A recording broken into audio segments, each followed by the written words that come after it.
terakhir Zubair.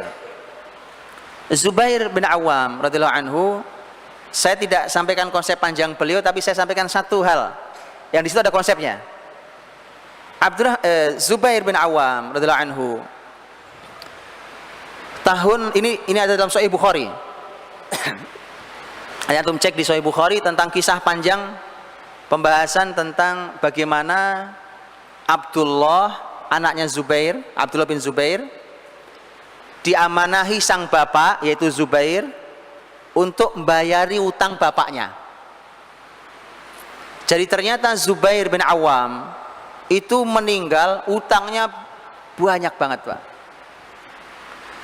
Dalam Sahih Bukhari tadi disampaikan bahwa Zubair meninggal, hutangnya mencapai 2.200.000. Tidak disebut dinar atau dirham, tapi dugaan saya dirham.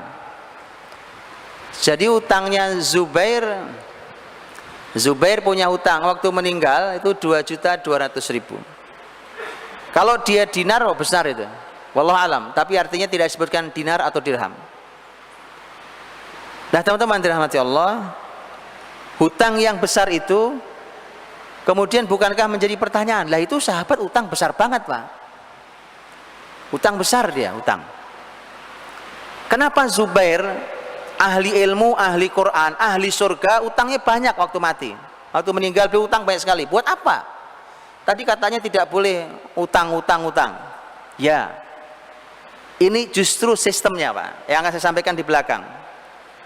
Sebelum nanti penutupan saya sampaikan. Tapi saya ingin mulai bahwa tahun 36 Hijriah waktu terjadi perang Jamal, Zubair merasa ini kayaknya ajal saya, dan benar. Ini sepertinya ajal saya. Maka waktu Zubair berdiri dipanggil anaknya Abdullah, sini nak Abdullah. Rasanya hari ini ayahmu akan meninggal. Rasanya, Masya Allah, Pak, sahabat tuh gitu. Rasanya ayah meninggal, ayahmu. Dan tidak ada yang membuatku paling gelisah dalam hidup kecuali hutangku. Itu teman-teman ya. Orang harta melimpah ruah kayak Zubair, tapi kalau punya hutang itu ya gelisah, Pak. Gelisah. Makanya jangan ngutang. Hutang boleh, tapi ketika terpaksa. Jangan kebiasaan ngutang itu. Itu kebiasaan, budaya, sistem. Kalau hutang itu salah secara syariat, tapi ngutang boleh. Maka kata Zubair, ayahmu Nina punya hutang. Dan di Zubair itu disebutkan, ada yang mengatakan Zubair itu punya catatan hutangnya. Ini juga bagus, catat hutang itu. Tapi nanti sebagai kehati-hatian juga, Abdullah itu mengumumkan ke masyarakat luas, siapa yang pernah diutangi ayah saya Zubair, temui saya. Itu saking hati-hatinya Abdullah, itu mengumumkannya sampai 4 tahun lamanya, Pak. 4 tahun lamanya. Saudara-saudaranya sudah minta bagi dong warisannya. Kata Abdullah, nanti dulu. Belum, saya masih belum merasa aman dengan hutang ayah. 4 tahun lamanya, Pak, untuk demi amannya ayahnya. Ini amanah luar biasa. 2.200.000 utang yang harus dibayar itu. Dan kata Abdullah, Zubair waktu meninggal tidak meninggalkan dinar, tidak meninggalkan dirham. Lah, terus gimana? Jadi tidak meninggalkan uang ternyata. Tapi ada tapinya, belum selesai. Tapi Zubair meninggalkan 2 tanah. Memang cuma 2, Pak. Memang cuma 2. Tapi antum perlu tahu, 1 tanah ini nanti berhasil dijual 1.600.000. Ini semuanya hitungannya dinar dirham ya, bukan rupiah ya. 1.600.000 1 tanahnya. Padahal dulu tanah yang dijual 1.600.000 ini dulu belinya cuma 170.000. Ya, berlipat ya. Ada 2 tanah yang ditinggalkan Zubair. Ada 11 rumah di Madinah, ibu kota. Ada 2 rumah di kota Basrah.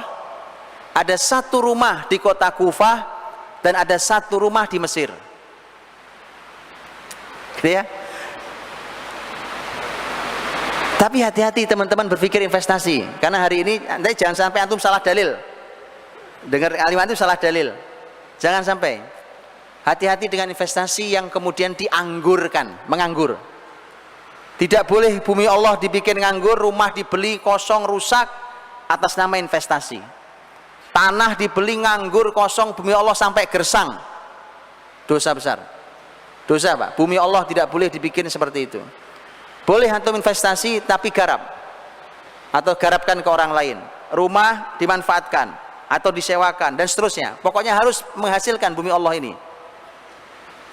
Nah, Zubair kemudian nanti hutangnya oleh Abdullah diproses. Kisah panjangnya ada dalam Sahih Bukhari, silakan dibaca. Kisahnya panjang sekali. Bagaimana proses pembayarannya sampai tuntas. Bahkan Zubair sudah pernah pesan sebelum meninggal. Nah, nanti kalau ayah meninggal, kemudian harta ini sudah kamu bagi dan kok masih ada sisanya, maka ayah berwasiat sepertiga. Loh, masih sempat berwasiat, Pak. Sepertiga. Saya wasiat sepertiga. Bagi ke anak-anakmu, Abdullah. Abdullah bagi ke anak-anakmu. Jadi sepertiga diwasiat. Karena kan cucu kan tidak dapat ketika ada anak laki-laki dalam warisan. Maka Masya Allah saking cintanya Zubair pada cucunya, dia kasih melalui jalan halal, yaitu wasiat. Dan benar, ternyata masih tersisa nanti uang itu, Pak. Tersisanya banyak, Pak. Tadi kan saya bilang tadi, uangnya sangat banyak. Dan bahkan nanti masih dapat warisan. Masih dapat warisan. Karena istri Zubair ada 4. Maksud saya yang sahabat itu kalau meninggal istrinya maksimal, Pak. Abdurrahman meninggal istrinya juga 4. Zubair meninggal istri juga 4, gitu ya. Jadi memang mereka Masya Allah, Pak, itu indahnya orang soleh. Umurnya panjang-panjang, duitnya banyak, istri maksimal. Mati masuk surga. Loh gitu kok diatur syariat gak mau, ya kan? Ayolah diatur syariat ini enak, Pak. Masya Allah, lihat orang-orang soleh ini, ya kan? Itu keempat istrinya masih mendapatkan warisan sangat besar. Masing-masing dapat warisan besar-besar. Jadi ternyata memang masih lebih hartanya. Terakhir, sudah habis waktu saya. Ini malah menjadi konsep. Mengapa Zubair utangnya banyak? Ada 2 catatan penting. 1, Zubair hutangnya banyak, tapi Zubair tahu asetnya besar. Begitu dia meninggal, ditutup utangnya masih lebih banyak. Itu satu penting. Nah, yang kedua ini yang konsep menarik. Yang kedua ini, Zubair bin Awam radhiyallahu anhu, orang-orang jujur seperti beliau itu mendapatkan amanah penitipan uang oleh masyarakat. Jadi kalau hari ini menjadi seperti tempat menyimpan uang, tempat simpan pinjam, koperasi, bank kayak gitu ya. Dulu sempat menyimpan uang tuh orang-orang soleh itu. Persis seperti Rasul Muhammad SAW. Bukankah waktu Rasul mau hijrah, Nabi minta Ali tidur di kamarnya, di tempat tidurnya? Salah satu pesan Nabi, tidurlah di sini dan ini harta, besok kembalikan ke fulan. Harta ini harta milik mereka. Loh, kenapa harta mereka ada di Nabi Muhammad?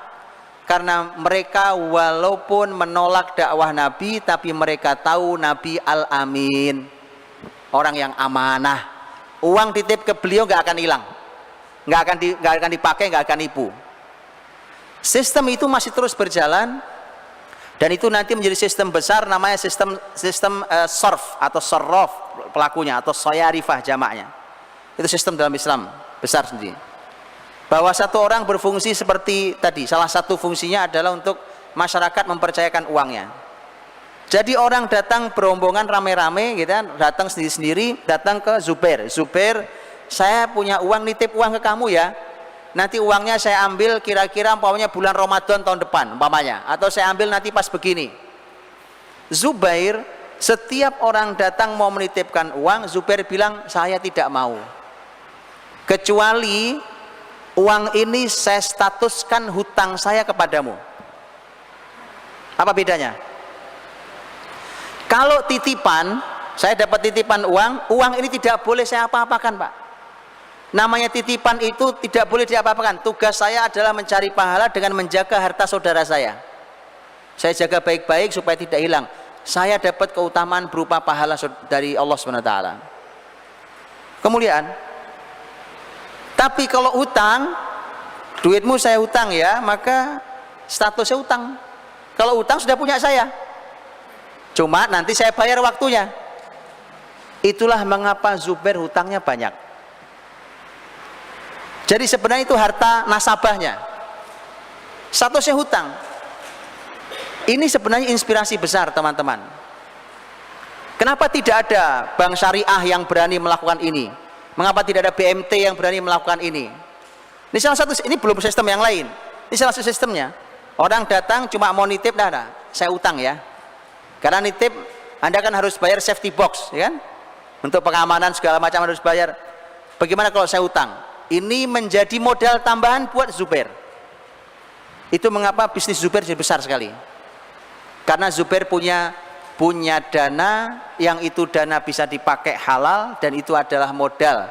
Makanya kalau berpikir tentang modal, jangan selalu hanya minjam ke bank, ke ini. Banyak saudara muslim kita ini yang bisa berkumpul bersama, bisa meminjamkan, bisa bekerja sama, bisa menggunakan transaksi baik salam, bisa menggunakan istisna, bisa banyak transaksi dalam Islam yang menjembatani modal. Gitu ya, teman-teman. Jadi silakan pelajari dalam pembahasan ekonomi syariah, karena di sana apa yang ada dalam pembahasan fikih dalam Islam itu adalah solusi-solusi. Itu saya kira, semoga yang sedikit bisa memberikan gambaran bagaimana mereka dulu, para sahabat 3 orang ini, mereka memiliki konsep. Dan memang kalau dulu Bapak Ibu, orang-orang soleh dulu itu bicaranya memang tidak panjang-panjang, sekilas-sekilas begitu, tetapi prakteknya itu yang luar biasa. Kayak tadi contohnya kalimat simpel-simpel, tapi kayanya luar biasa. Gitu ya, nggak teori panjang, buku tebel-tebel ditulis ya kan, teorinya panjang-panjang, ya duit nggak banyak-banyak juga. Nah ini tidak, kalimat singkat-singkat, paling beberapa poin, tapi duitnya banyak. Khair, mudah-mudahan Allah berkahi seluruh yang kita miliki, Allah berkahi harta kita, juga Allah sucikan jiwa kita. Wallahu a'lam bishawab. Saya kembali.